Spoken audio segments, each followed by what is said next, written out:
Hi, welcome to IMS Lucknow YouTube channel. So आज के session में हम लोग कैट 2024 स्लॉट 3 के क्वांटिटेटिव एप्टीट्यूड के रिमेनिंग क्वेश्चंस को क्वेश्चन नंबर 17 से 22 तक सॉल्व करेंगे। सो क्वेश्चन नंबर 17 एक बार क्विकली हम लोग रीड कर लेते हैं। The question says the average of three distinct real numbers is 28। The smallest number is increased by 7. The largest is reduced by 10. The order of the numbers remain unchanged. मतलब even if we do this, smallest में 7 add कर देते हैं, largest में 10 reduce कर देते हैं, तो भी ऑर्डर वही रहता है। मतलब जो नंबर स्मॉलर है वो अभी भी स्मॉलर है, और जो नंबर ग्रेटर है वो अभी भी ग्रेटर है। And the new arithmetic mean becomes 2 more than the middle number, while the difference between the largest and the smallest number becomes 64. Then the largest number in the original set of three numbers is। तो हम लोग तीन distinct real number जो है उसको कुछ assume कर सकते हैं। सो उनको ए बी सी मान लेते हैं और एज्यूम कर लेते हैं कि इनका ऑर्डर भी यही था, यानी कि A is less than B and B is less than C. तो इनका एवरेज आपको गिवन है 28। तो इफ द एवरेज इज 28, इनका सम क्या आएगा? 28 इंटू 3 विच इज 84। तो सम वुड बी 84, ऐसा हम लोग बोल सकते हैं। तो अगर हमें स्मॉलेस्ट नंबर या एवरेज एवरेज अगर हमें गिवन है तो हम लोग सम बड़ी आसानी से निकाल सकते हैं। अब अगली चीज देखिए क्या लिखी हुई है। Smallest number is increased by 7। Middle number के साथ कोई छेड़छाड़ नहीं हुई है। आखिरी नंबर को हमने रिड्यूस किया है 10 से, और अब आपको एवरेज मिलता है मिडिल नंबर से दो ज्यादा। तो सम क्या मिलेगा? तीन नंबर्स का इंटू 3 कर दीजिए। ये आपको एक नई इक्वेशन देता है। क्या इक्वेशन मिलती है? ए प्लस बी प्लस सी, और इधर से देखें तो 3b था, इधर लेस कर देते हैं। b 2 इंटू 3 से इधर 6 मिलता है। ये -10 है तो इधर आके +10 हो जाएगा, और +7 है तो -7 हो जाएगा। So you get a new equation, a minus twice of b plus c is equal to 9। एक इक्वेशन आपके पास पहले से भी है, तो इसको अगर हम 2 से मल्टीप्लाई कर दें तो यहाँ पे 2a plus 2b plus 2c की वैल्यू आपको मिल जाती है 84 इंटू 2 विच इज 168। मल्टीप्लाई क्यों किया? क्योंकि देखो यहाँ पे अब हम 2b को ना बड़ी आसानी से कैंसिल कर सकते हैं। तो इन दो इक्वेशंस की हेल्प से हमें ऐड करने पे जो रिजल्ट मिलेगा वो होगा 3a plus 3 times c is equal to 168 plus 9 is 177। So a plus c का वैल्यू यहां से आप निकाल सकते हैं विच वुड बी 59। अब और क्या बातें लिखी हुई है देखिए। आपको आगे दिया गया था कि जो ऑर्डर है नंबर्स का वो 7 ऐड करने या 10 लेस करने के बाद भी सेम रहता है। यानी कि ये जो a प्लस 7 है ये वैल्यू अभी भी b से कम है, यानी अभी भी यही स्मॉलेस्ट नंबर है। और b की वैल्यू c माइनस 10 से कम है, तो अभी भी c माइनस 10 ही लार्जेस्ट नंबर है। अब डिफरेंस, ये सब काम करने के बाद जो डिफरेंस आपको मिल रहा है लार्जेस्ट नंबर का और स्मॉलेस्ट नंबर का वो 64 है। तो c माइनस 10 में से आप a प्लस 7 को लेस कर रहे हो, सब्ट्रैक्ट कर रहे हो, तो आपको डिफरेंस 64 मिल रहा है। इसको सॉल्व करते हैं तो you get c minus a is equal to 64 plus 10 plus 7 which is 81। अब एक तरफ c माइनस ए का वैल्यू 81 है और c प्लस ए का वैल्यू 59 है। अगर हम दोनों को ऐड कर देते हैं तो twice of c is equal to 81 plus 59 which is 140 and value of c would be 70। तो क्वेश्चन में आपसे पूछा क्या गया था कि जो ओरिजिनल नंबर थे यानी कि ए बी सी की जब हम बात करते हैं तो उनमें स्मॉलेस्ट नहीं लार्जेस्ट लार्जेस्ट नंबर सी की वैल्यू क्या थी? तो 70 ही आपका आंसर होगा। अगला सवाल देखते हैं। For some constant real numbers p k and a, consider the following system of linear equations in x and y। px minus 4y is equal to 2, और दूसरी इक्वेशन है 3x plus k y is equal to a. A necessary condition for the system to have no solution for x and y is. तो अब इस question के लिए थोड़ा आपको कॉन्सेप्चुअल क्लैरिटी होनी चाहिए अबाउट लीनियर इक्वेशंस. हाउएवर मैं इस क्वेश्चन को सॉल्व करने से पहले उन कॉन्सेप्ट को भी वापस से आपको बताऊंगा. तो अगर आप एक सिस्टम ऑफ लीनियर इक्वेशन है a1x plus b1y is equal to c1, a2x plus b2y is equal to c2, तो इसमें तीन कंडीशंस होती हैं. तो अगर आपको ये जो कांस्टेंट्स हैं इनका रेशियो इक्वल नहीं मिलता है, a1 upon a2 does not equal to b1 upon b2, तो ऐसे केस में आपको यूनिक सॉल्यूशन मिलता है. दो इंटरसेक्टिंग लाइंस की इक्वेशन होती है ये. दूसरी कंडीशन क्या होती है, a1 अपॉन a2 यानी कि x के कोफिशिएंट का ratio, b1 upon b2 y के कोफिशिएंट का रेशियो, और जो कांस्टेंट टर्म है उसका रेशियो, तीनों बराबर है. तो ऐसे में आपको इनफाइनाइट सॉल्यूशंस मिलते हैं. इनफाइनाइट क्यों मिलते हैं, क्योंकि इसमें कोइंसाइडिंग लाइंस मिलती हैं, एक ही लाइन मिलती है बेसिकली. और तीसरी कंडीशन होती है a1 upon a2 is equal to b1 upon b2 but this is not equal to c1 upon c2. तो ऐसे में आपको नो सॉल्यूशन मिलता है, क्योंकि ये दोनों लाइनें एक दूसरे के पैरेलल होती हैं जो कभी भी इंटरसेक्ट नहीं करेंगी. तो इस सवाल में आपको इसी वाले केस को चेक करना है. अब सवाल में देखिए आपको जो दो इक्वेशंस दी गई हैं उस पे हम इस कॉन्सेप्ट को अप्लाई करने की कोशिश करते हैं. तो आपकी एक इक्वेशन क्या है, px minus 4y is equal to 2 and the second is 3x plus ky is equal to a. तो इस कंडीशन को जब आप अप्लाई करते हो तो यहां पे a1 अपॉन a2 की जगह आपको मिलेगा p by 3. This should be equal to minus 4 upon K and this should not be equal to 2 upon A.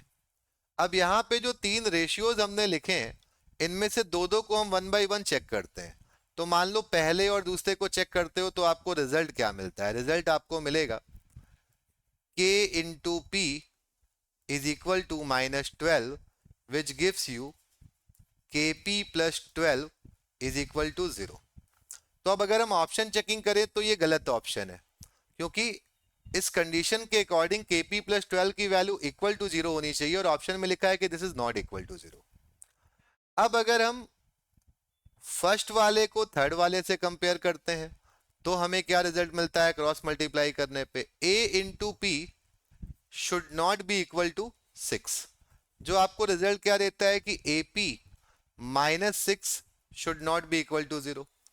अब इसके अकॉर्डिंग अगर हम देखें तो हमारा जो सेकेंड ऑप्शन है, सॉरी नीचे से जो सेकेंड ऑप्शन मतलब थर्ड ऑप्शन, ये भी गलत है, क्योंकि AP माइनस 6 की वैल्यू 0 है ऐसा लिखा हुआ है, जबकि ये 0 नहीं होनी चाहिए.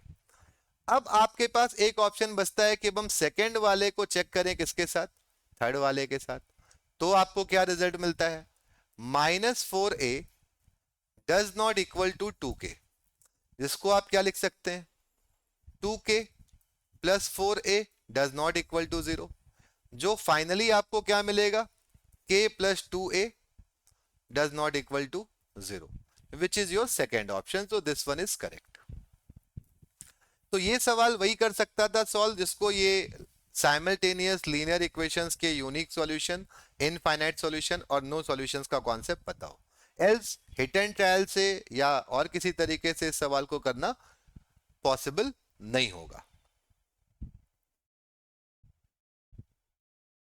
अगले सवाल की तरफ आगे बढ़ते हैं. Rajesh and Vimal own 20 hectare and 30 hectare of agricultural land respectively, which are entirely covered by wheat and mustard crops. The cultivation area of wheat and mustard in the land owned by Vimal are in the ratio 5:3. तो विमल के cultivation का ratio wheat और mustard में किस तरह से divided है ये गिवन है. टोटल कल्टीवेशन एरिया का व्हीट एंड मस्टर्ड में जो रेशियो है 11:9 है, ये भी गिवन है. और राजेश के बारे में आपसे सेम रेशियो पूछा गया है. तो देखो राजेश का लैंड कितना है, 20 है, इसका वीट में और मस्टर्ड में जो डिवीजन है वो मालूम नहीं है। विमल का लैंड कितना है 30 है, इसका वीट में और मस्टर्ड में जो डिवीजन है वो आपको दिया हुआ है 5:3। डिवाइड कर लेते हैं तो ये वैल्यू हो जाती है 5/8 ऑफ 30 और ये वैल्यू हो जाती है 3/8 ऑफ 30। तो सिंपलेस्ट फॉर्म में हम इसको लिख सकते हैं 75/4 और इसको हम लिख सकते हैं 45/4। तो ये इनकी एग्जैक्ट वैल्यूज आ जाती है। पूरा पूरा ये लैंड आप निकाल सकते हो 75/4 एंड 45/4। अब आगे देखो क्या लिखा हुआ है कि अगर हम टोटल लैंड की बात करें, मतलब अगर हम राजेश और विमल को ऐड कर देते हैं तो इनका लैंड हो जाएगा कितना 50 हो जाएगा। उसमें भी आपको वीट का और मस्टर्ड का रेशियो दिया हुआ है 11:9। अब अगर हम देखें तो हम कह सकते हैं ये 11/20 इंटू 50 होगा and this value would be 9/20 into 50। तो ये फाइनली आपको क्या मिलेगा, ये मिलेगा 55/2 और ये वैल्यू आपको क्या मिलेगी 45/2। 45/2। तो अब यहाँ पे आप राजेश का जो कल्टीवेशन एरिया है वो भी बड़ी आसानी से निकाल सकते हैं। अब वीट में अगर हम देखें तो टोटल एरिया 55/2 है, उसमें से हम विमल का एरिया जो कि 75/4 था वो लेस कर देते हैं, यही रेशियो आपसे पूछा भी गया है। मस्टर्ड का कल्टीवेशन एरिया यहाँ पे 45/2 है ओवरऑल और उसमें से विमल का कितना है 45/4 है। अब ये वैल्यूज आप कैलकुलेट कर लीजिए तो 110 minus 75 would be 35/4 and 90 minus 45 which is will be 45/4। तो रेशियो में अगर आपको आंसर करना है तो 35:45 which is nothing but 7:9 which is your second option. So a very very basic and easy question on the concept of ratios. तो ratio का बहुत ही बेसिक कॉन्सेप्ट कि कैसे आप किसी चीज को डिवाइड करते हैं रेशियोज में, उस पर ये क्वेश्चन डिपेंडेंट है। अगला सवाल देखते हैं।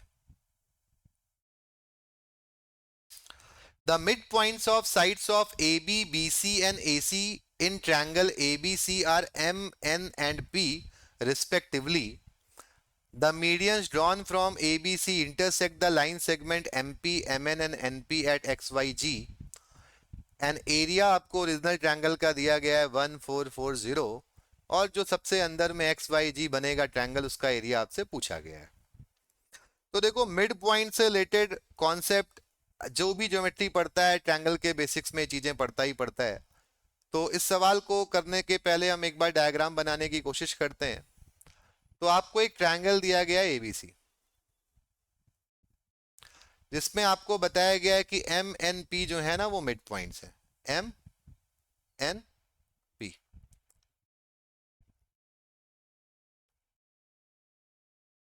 तो अगर हम एम एन पी की बात करें तो आप एक कॉन्सेप्ट पढ़ते हो कि जब हम ट्रायंगल में मिड पॉइंट को मिलाते हैं ना तो चार ट्रायंगल मिलते हैं, सभी का एरिया वेरिया क्या होता है बराबर होता है। तो हम कह सकते हैं कि यहाँ पे अगर हमें एरिया निकालना होता ट्रायंगल एम एन पी का तो ये आता 1/4 of area of triangle A B C. तो ये वैल्यू आती 1/4 ऑफ 1440, ये वैल्यू आती। अब यहाँ पे फर्दर देखो मीडियन ड्रॉ किया गया, ये मीडियन ड्रॉ कर दिया आपने, ये एक और मीडियन ड्रॉ कर दिया। तो जब मीडियन ड्रॉ करते हो तो क्या होता है ये पॉइंट ऑफ इंटरसेक्शन को आप सेंट्रॉइड बोलते हो। अब अगर देखो तो ये जो पॉइंट मिल रहे हैं इसको x बोला गया है, इसको y बोला गया है और इसको z बोला गया है। तो हम लोग ये कह सकते हैं कि ये जो x y z होंगे ये भी तो मिड पॉइंट्स ही होंगे। और ये किनके मिड पॉइंट्स होंगे, ये MP, MN और NP के मिड पॉइंट्स होंगे। क्यों होंगे, अब इसके लिए आप बेसिक चीजों पे ध्यान दीजिए। जैसे ये जो लाइन है ना MP, ये लाइन BC के पैरेलल होगी, मिड पॉइंट थ्योरम हम लोग पढ़ते हैं। अगर ये पैरेलल लाइन है तो ये देखो ये क्या बनेगा, ये पैरेललोग्राम बनेगा, ऐसा भी हम लोग बोल सकते हैं।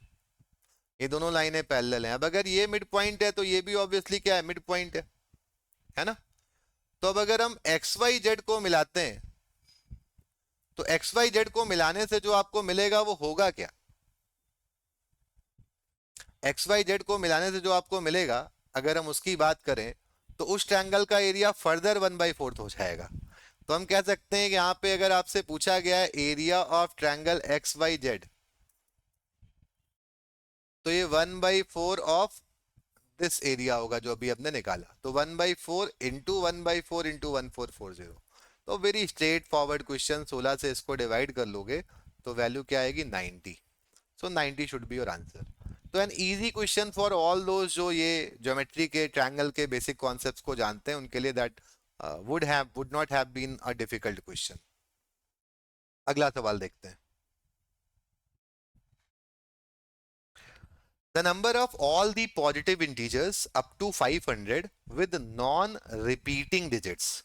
तो डिजिट्स रिपीट नहीं होने चाहिए, नॉन रिपीटिंग, 500 से छोटा नंबर चाहिए और पॉजिटिव चाहिए, यानी कि शुरुआत कहां से होगी? 1 से होगी। तो 1 से लेके 500 तक कितने नंबर हैं जिसमें डिजिट्स रिपीट नहीं होंगे? तो पहले तो हम 1 डिजिट वाले नंबर्स की बात करते हैं। तो एक डिजिट के जो नंबर बनाओगे उसमें एक डिजिट वो क्या हो सकता है? 1 से लेकर 9 तक कुछ भी हो सकता है। तो हम कह सकते हैं 9 नंबर तो हमारे यहीं पर बन जाएंगे। अब अगर हम 2 डिजिट के नंबर्स की बात करें, तो पहले प्लेस पे 0 तो आएगा नहीं 1 से 9 तक, तो 9 तरीके होंगे। लेकिन यहां पर 0 से 9 तक 10 चीजें होती हैं, लेकिन उन 10 में से एक यहां यूज हो गई है, तो यहां भी कितने वेज मिलेंगे? 9। तो 81 नंबर्स आप बना सकते हैं जो कि 2 डिजिट्स के होंगे और जिनके डिजिट्स रिपीट नहीं हो रहे हैं। और अब अगर हम 3 डिजिट्स के नंबर्स की बात करेंगे, ए बी सी, इस तरह से नंबर्स की बात करेंगे, तो यहां पे देखो आपके पास चॉइस है 1, 2, 3 या 4, यही 4 चीजें आ सकती हैं, क्योंकि नंबर आपको 500 से क्या है? छोटा बनाना है। यहां पे आपके पास चॉइस होती है 0 से 9, और थर्ड प्लेस पे भी चॉइस होती है 0 से 9।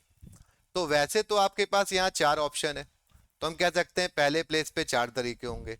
यहाँ जो 10 है उसमें से एक यहाँ पे यूज हो चुका है पहले प्लेस पे, तो 9 तरीके हो जाएंगे।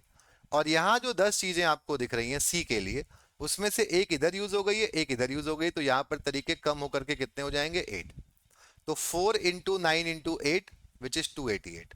तो 288 नंबर्स आप और बना पाओगे। 500 इसमें काउंट नहीं होगा क्योंकि उसमें देखो 0 रिपीट हो रहा है। तो कुल मिला करके आपको जो नंबर्स मिले, this is 288 plus 81 and plus 9, तो ये सम क्या आता है? 378। तो काउंटिंग का बहुत ही बेसिक क्वेश्चन है ये। इसको मैं इजी क्वेश्चंस ही रेट कर इजी क्वेश्चंस की कैटेगरी में ही रेट करूंगा। इस तरह के सवाल जरूर एग्जाम में सही से अटेम्प्ट होने चाहिए। हाँ, थोड़ा ध्यान रखना पड़ेगा कि रिपीटिंग डिजिट्स नहीं है, 500 को काउंट नहीं करना है, हमें केवल 3 डिजिट के नंबर नहीं बनाने हैं बल्कि ऑल पॉजिटिव इंटीजर्स लिखा है, तो 1 डिजिट भी बनाना है, 2 डिजिट भी बनाना है और 3 डिजिट के भी बनाना है। पहले प्लेस पे हम 1 2 3 4 ही रख पाएंगे बिकॉज नंबर हमें 500 से छोटा बनाना है। तो थोड़ा अलर्ट रहेंगे तो ये सवाल बहुत कम समय में आप सही कर पाएंगे। और कैट 24 स्लॉट 3 के क्वांट के लास्ट क्वेश्चन पे हम लोग पहुंच गए हैं। तो इसमें देखते हैं क्या लिखा हुआ है। After 2 successive increments Gopal salary became 187.5% of is initial salary. तो कहने का मतलब है कि अगर पहले सैलरी 100 थी तो अभी ये हो जाती है 187.5। तो हम कह सकते हैं जो चेंज आ रहा है यहां पर वो कितना है? 87.5% का है। अब लिखा है the percentage of salary increase, यहां पे 2 सक्सेसिव चेंज हुए हैं। In the second increment was twice of that in the, ये फर्स्ट होना चाहिए, ये करेक्ट कर लीजिए, RST लिखा है, this should be first. First then the percentage of salary increase in the first, यहां भी आपका क्या होना चाहिए? फर्स्ट। कि फर्स्ट इंक्रीमेंट कितने का था ये पूछा गया है। तो अगर हम एज्यूम कर लेते हैं यहां पे कि हमारा जो फर्स्ट इंक्रीमेंट था वो ए था, तो उसके बाद जो नेक्स्ट इंक्रीमेंट है वो क्या होगा? 2A% होगा। अब आप एक फॉर्मूला या कॉन्सेप्ट भी पढ़ते हो परसेंटेज में जो बहुत यूज होता है, आप वो भी यूज कर सकते हो कि अगर हम दो सक्सेसिव चेंज कर रहे हैं जिसमें से एक A% है और एक B% है, तो जो ओवरऑल चेंज होगा वो होगा A plus B plus AB upon 100%। तो इस सवाल के अकॉर्डिंग देखें तो एक चेंज हमारा A है और दूसरा क्या है 2A है। तो अगर हम A और 2A पे इस कॉन्सेप्ट को अप्लाई करें तो हम कह सकते थे कि जो ओवरऑल चेंज आना चाहिए था वो आना चाहिए था A plus 2A plus A into 2A by 100, और ये चेंज 87.5 के बराबर होना चाहिए। तो you may write 3A plus 2 times A square by 100 is equal to 87.5। अब अगर आप चाहें तो इसको क्वाड्रेटिक इक्वेशन है कन्वर्ट करके सॉल्व कर सकते हैं, बट मैं क्या एडवाइस करूंगा, क्योंकि ये टीटा सवाल नहीं है तो आप ऑप्शन की भी मदद ले सकते हो। अब मान लो हमें पहला ऑप्शन चेक करना है, यहाँ पे हम वैल्यूज रखते हैं, तो पहला ऑप्शन जैसे ही आप चेक करोगे आप जान जाओगे कि वो इनवैलिड है, क्योंकि आप देखो 3 × 30 करते हो तो ये पहले ही 90 से ज्यादा मिल जाता है। तो हम कह सकते हैं यार ये कुछ भी हो 87.5 तो नहीं होगा। मान लो अब हम दूसरा ऑप्शन चेक करते हैं 27.5, तो देखो ये डेसिमल है, इसको पहले चेक ही क्यों करना, पहले हम चलो थर्ड को चेक कर लेते हैं, पहले इजी ऑप्शंस को चेक करना चाहिए।